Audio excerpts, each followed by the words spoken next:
বাঙালির শ্রেষ্ঠ উৎসব দুর্গাপুজোর সূচনা হয়েছে বঙ্গজুড়ে। মহালয়া থেকে কলকাতার একাধিক মণ্ডপে দেখতে পাওয়া গিয়েছিল জনজোয়ার। এবার কলকাতার পাশাপাশি জেলাতেও ষষ্ঠীতে দেখা গিয়েছে শেষ মুহূর্তের প্রস্তুতি। অন্যান্য বছরের মতো ফের চলতি বছরের অভিনবত্বের সম্ভার নিয়ে হাজির হচ্ছে বাঁকুড়ার পাত্রসাহেব থানার অন্তর্গত রামপুর নতুন বাজার সার্বজনীন দুর্গা উৎসব কমিটি। করোনার ধাক্কায় দীর্ঘ 2 বছর কিছুটা কোপ পড়েছিল দুর্গা উৎসবে, তবে সেই মহামারী কাটিয়ে অভিনবত্বের দিক দিয়ে কোনো রকম আপোষ না করেই নতুন করে সেজে উঠেছে রামপুর নতুন বাজার সার্বজনীন দুর্গা উৎসব। এই পুজো 18 বছরে পদার্পণ করলো। এই বারের থিম কুমোর পাড়ার গরুর গাড়ি। নতুনত্বের ছোঁয়া রয়েছে প্রতিমার সাজেও। পুজো কমিটির কোষাধ্যক্ষ কমল মণ্ডল জানান, হারিয়ে যাওয়া পুরনো ঐতিহ্যকে ধরে রাখতেই এই ধরনের ভাবনা। তিনি আরো জানান, এই পুজো দেখে কাতারে কাতারে মানুষের ঢল জমে। এছাড়াও যে সমস্ত দর্শনার্থীরা এখানে আসেন তাদের সকলের জন্য প্রসাদ বিতরণেরও ব্যবস্থা রয়েছে।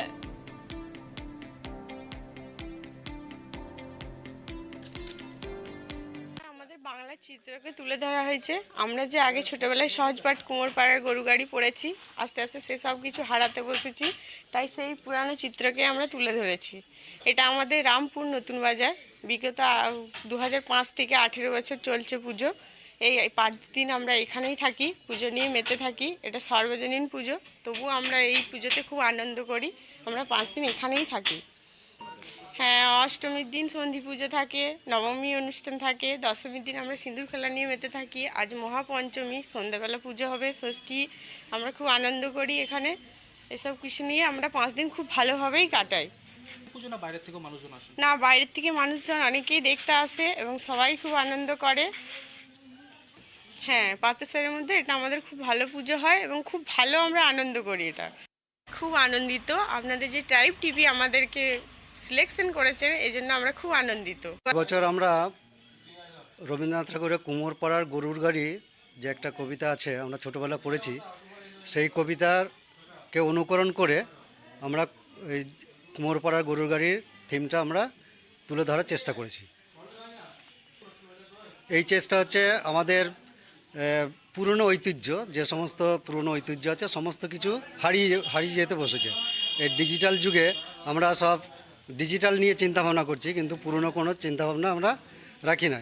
এই জন্য আমরা এটা শিল্পীর মাধ্যমে এটা তুলে ধরতে চেয়েছি যে পুরনো ঐতিহ্যটাকে যেন আমরা এই নতুন প্রজন্মকে আমরা সেটা বোঝাতে পারি যে এরকম ধরনের সমস্ত কিছু আগে ছিল, এখন আমরা ডিজিটালের যুগের জন্য সেই সমস্ত সব ভুলতে বসেছি। এগুলো আবার নতুন করে তাদের অনুপ্রেরণা যোগানোর জন্য আমরা এই থিমটা রেখেছি।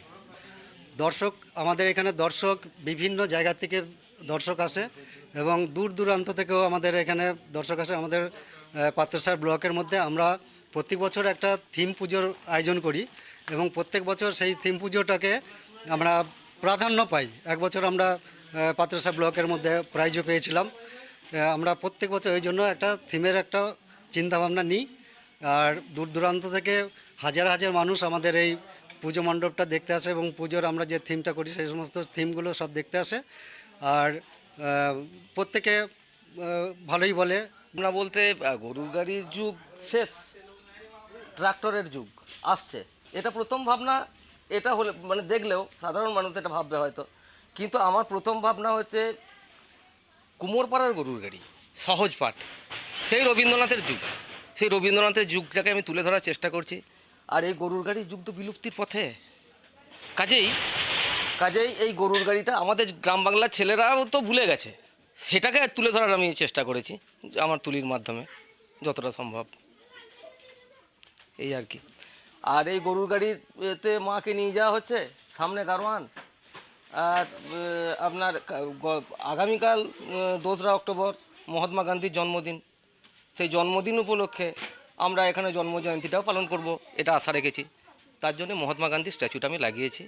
আর এই যে বাউলও তো এখন তো মানুষ ভুলে গেছে, এই জন্য বাউলটাকে তুলে ধরার চেষ্টা করেছি। মানে এক প্রকার বলা যায় সব যত বিলুপ্তির পথে চলে হ্যাঁ যাচ্ছে সবটাই তুলে ধরছে। হ্যাঁ, চেষ্টা করেছি। আশা করি ভালো লাগবে, মানুষের ভালো লাগবে, এই আর কি। আশা করি ভালোই লাগবে, এটা আমার আশা আছে। আর ঠাকুরের কৃপাও আছে।